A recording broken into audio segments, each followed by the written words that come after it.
আল্লাহ যাকে খুশি করতে চায় তাকে ছেলে সন্তান দেয়, আর আল্লাহ যার উপর খুশি হয় তাকে কন্যা সন্তান দেয়।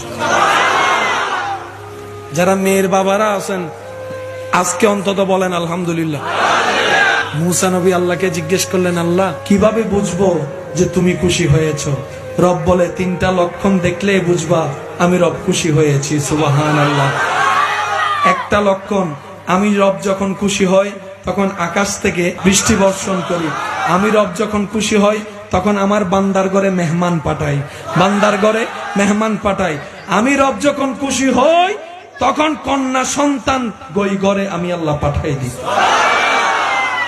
আল্লাহ খুশি হলে যে 3টা কাজ করেন, আমরা মানুষ সে 3টা কাজেই নারাজ। সব কাজ শেষ করে ঘুমাইতে গেছেন, টিং টং দরজা খুলে থেকে 5 জন মেহমান। কারো ঘরে কন্যা সন্তান হয়েছে, কি ছেলে না মেয়ে? হবে মেয়ে। আল্লাহ খুশি হলে যা করে সেটার বিরোধিতা আমরা করি। বাস্তব না বাস্তব আপনারা বলেন না? আজকে থেকে যখনই দেখবেন বৃষ্টি বলবেন আলহামদুলিল্লাহ, যখনই দেখবেন ঘরে মেহমান আলহামদুলিল্লাহ, যখনই দেখবে কন্যা সন্তান আলহামদুলিল্লাহ। অনেকে বলে এতগুলা মেয়ে হয়েছে, বিয়ে দিবি কেমনে? এত সম্পদ কোথায়? এত জায়গা? আপনি তো বুঝতে পারেন নাই, আল্লাহ শুধু আপনার ঘরে মেয়ে সন্তান পাঠান।